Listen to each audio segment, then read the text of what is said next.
Olá, bom dia. Hoje é terça-feira, 13 de setembro. O Senado Notícias está no ar. Vamos direto para o nosso telão conferir as atividades de hoje no Senado Federal. Daqui a pouco, às 9 horas, começa uma sessão temática no plenário que vai discutir o cumprimento das metas brasileiras pactuadas na COP26, a Conferência do Clima realizada ano passado na Escócia, e os desafios e propostas do Brasil para a COP27, marcada para novembro no Egito. E para as 2 horas está marcada uma reunião da Comissão de Meio Ambiente para avaliar os impactos ambientais gerados pela ocupação ilegal de áreas públicas, com foco especial na Amazônia Legal. A ministra Rosa Weber tomou posse ontem na presidência do Supremo Tribunal Federal. Ela deverá presidir o Poder Judiciário até o dia 2 de outubro do ano que vem, quando completa 75 anos, idade em que ministros se aposentam compulsoriamente. A ministra Rosa Weber é a terceira mulher a ocupar o mais alto posto do Poder Judiciário brasileiro. Ela tomou posse nesta segunda-feira como presidente do Supremo Tribunal Federal e do Conselho Nacional de Justiça.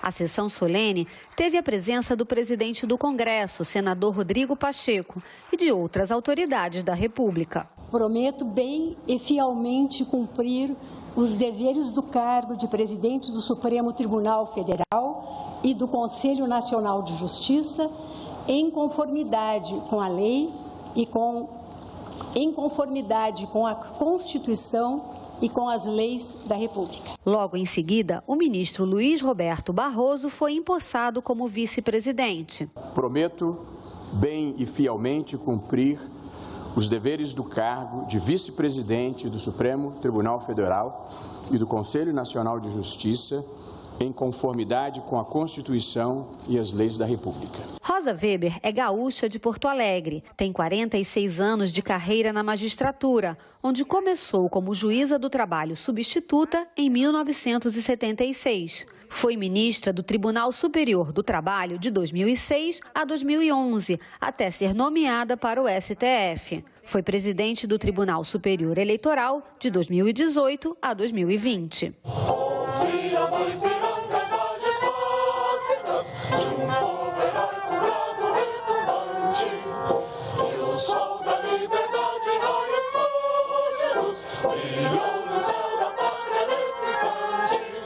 A ministra Carmen Lúcia fez o discurso de saudação do STF à nova presidente. Renova-se o ritual de respeito aos princípios acolhidos no sistema jurídico desde a Constituição de 1891, persistindo em todas que a seguiram até chegar ao ordenamento de 1988. Reafirma-se nesta cerimônia o símbolo de continuidade das instituições e de temporariedade dos mandatos na direção dos poderes do Estado. Ninguém seria mais adequada para estar na posição agora assumida na presidência deste Supremo Tribunal do que Vossa Excelência, ministra.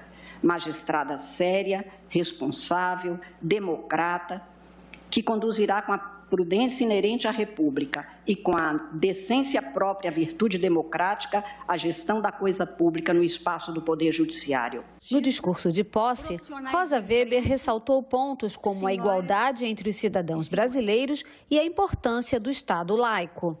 Sejam as minhas primeiras palavras a de reverência incondicional à autoridade suprema da Constituição e das leis da República, de crença inabalável na superioridade ética e política do Estado democrático de direito, de prevalência do princípio republicano e suas naturais derivações, com destaque à essencial igualdade entre as pessoas, de estrita observância da laicidade do Estado brasileiro, com a neutralidade confessional das instituições e a garantia de pleno exercício da liberdade religiosa, de respeito ao dogma fundamental da separação de poderes,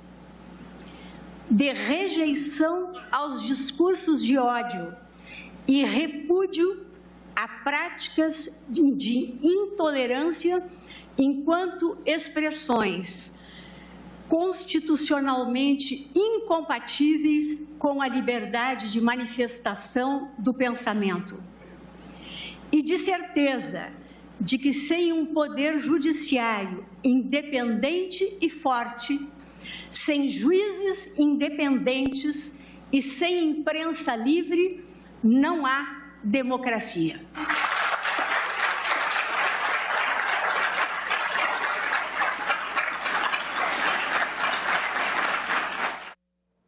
O presidente do Senado participou nesta segunda-feira de uma homenagem aos 120 anos de nascimento do ex-presidente Juscelino Kubitschek, no Memorial JK, em Brasília.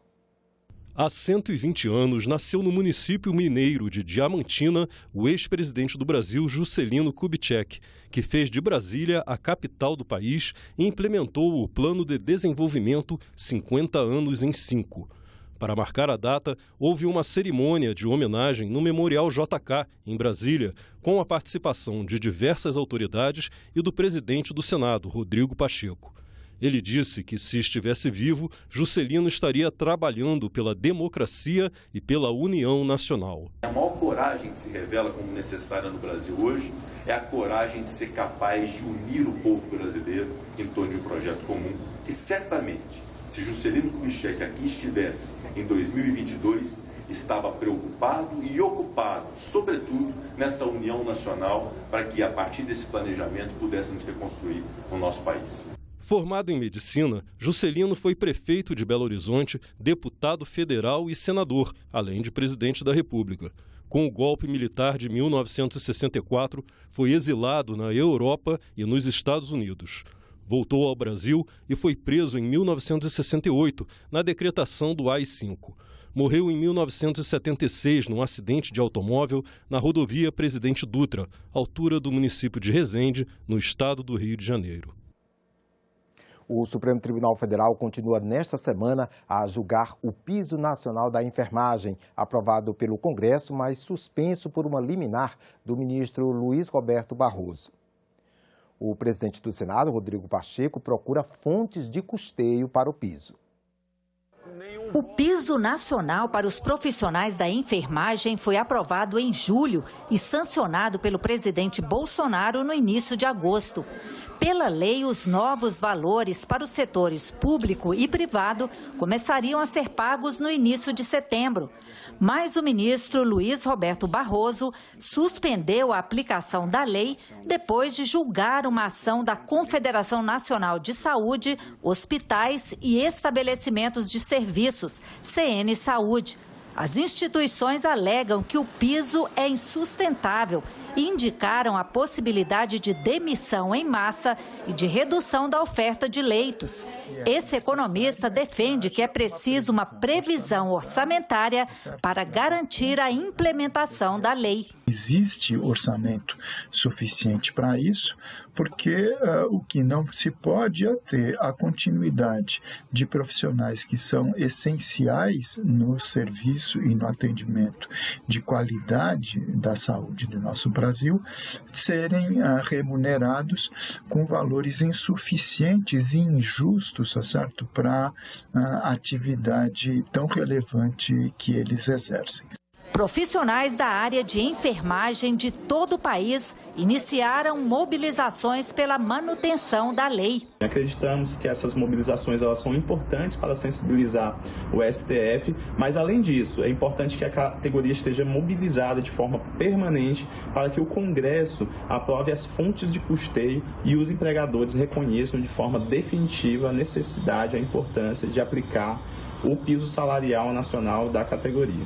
Os presidentes do Senado, Rodrigo Pacheco, e da Câmara, Arthur Lira, também se mobilizam em defesa da lei aprovada pelo Congresso. Pacheco já se encontrou com o ministro Barroso para tratar do assunto na semana passada e também com o ministro Paulo Guedes. Ele defende algumas medidas para amenizar os possíveis impactos da implantação do novo piso. Algumas iniciativas podem ser desde já adotadas. As que nós conseguimos ventilar já nessa reunião com o ministro Luiz Roberto Barroso é o projeto da desoneração da folha de pagamentos dos hospitais. Isso pode reparar ou compensar o impacto financeiro da fixação do piso nacional da enfermagem. Na última sexta-feira, o Supremo começou a julgar em plenário virtual se mantém ou derruba a decisão do ministro Luiz Roberto Barroso. Neste ano, o Brasil terá a segunda eleição geral desde que o Supremo Tribunal Federal decretou a inconstitucionalidade da doação de empresas para campanhas políticas. Atualmente, as candidaturas são financiadas com recursos do Tesouro Nacional e doações de pessoas físicas. Veja nesta reportagem especial. A doação de pessoas jurídicas para campanhas políticas está proibida desde 2014, mas o debate sobre as formas de financiamento eleitoral já vem de outros tempos. Nossa Constituição Cidadã não trouxe regras sobre o financiamento eleitoral. Depois, com o escândalo da CPI do PC Farias, o Congresso preferiu regulamentar em lei o financiamento por empresas. A regra surgiu primeiro na Lei com Diretrizes para a Eleição de 1994. E, em seguida, na Lei Eleitoral de 1997. Em 2011, a OAB acionou o STF para questionar o financiamento empresarial. Em 2013, o tribunal decidiu que as doações de empresas eram inconstitucionais e, em 2015, o Congresso seguiu os passos do STF, proibindo doações empresariais a campanhas. Em 2017, o fundo eleitoral foi criado.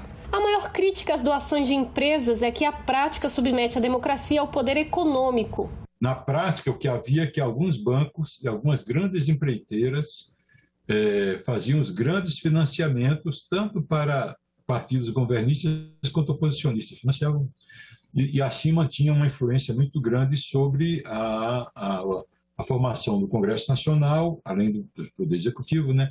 E, portanto, sobre o próprio processo orçamentário. Atualmente, a Lei de Diretrizes Orçamentárias permite que o fundo eleitoral seja de até 4,9 bilhões de reais.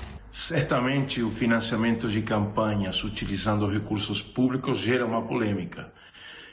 Mas há uma questão fundamental que deve ser considerada, né? A democracia sempre tem um custo, né? E um custo que vale a pena sustentar. Então, o fato de financiarmos as eleições via fundo eleitoral é a solução que acabou restando na prática. Aí a polêmica que fica é justamente a de quantos recursos nós estamos destinando no orçamento da União para financiar as campanhas. Se você proíbe que as empresas financiem, você vai ter que assumir que você está impondo que haja um financiamento público. O fundo eleitoral não é a única ferramenta de financiamento das campanhas eleitorais. Há também o financiamento privado de pessoa física com um limite de até 10% do rendimento bruto de cada doador no ano anterior ao da eleição. O candidato também pode ajudar a financiar a campanha com recursos próprios. O valor do autofinanciamento está limitado ao total de 10% do teto para gastos em campanha no cargo em que concorrer. O fundo eleitoral é composto de duas parcelas, um valor indicado pelo TSE com base em renúncia fiscal economizada com o fim da propaganda nas emissoras de rádio e TV e um valor indicado pelo Congresso das emendas impositivas de bancada. Os partidos e candidatos podem utilizar os recursos do fundo eleitoral para todas as despesas permitidas pela legislação eleitoral na realização das campanhas, como, por exemplo, materiais gráficos, produção de vídeos, contratação de cabos eleitorais, advogados, etc. De acordo com a legislação, os recursos do fundo eleitoral que não forem utilizados, ou seja, que se tornarem sobras de campanha, deverão ser devolvidos ao Tesouro Nacional no momento da prestação de contas. O Fundo Especial de Financiamento de Campanha só é distribuído aos partidos nos anos que tem eleição. O Tribunal Superior Eleitoral só repassa os valores depois que as siglas definem como deve ser feita a distribuição entre as candidaturas. Lembrando da obrigação de aplicar pelo menos 30% em candidaturas femininas. Nós ficamos por aqui. Você pode rever as reportagens desta edição na nossa página na internet senado.leg.br/TV. Obrigado pela companhia e continue sintonizado aqui na TV Senado.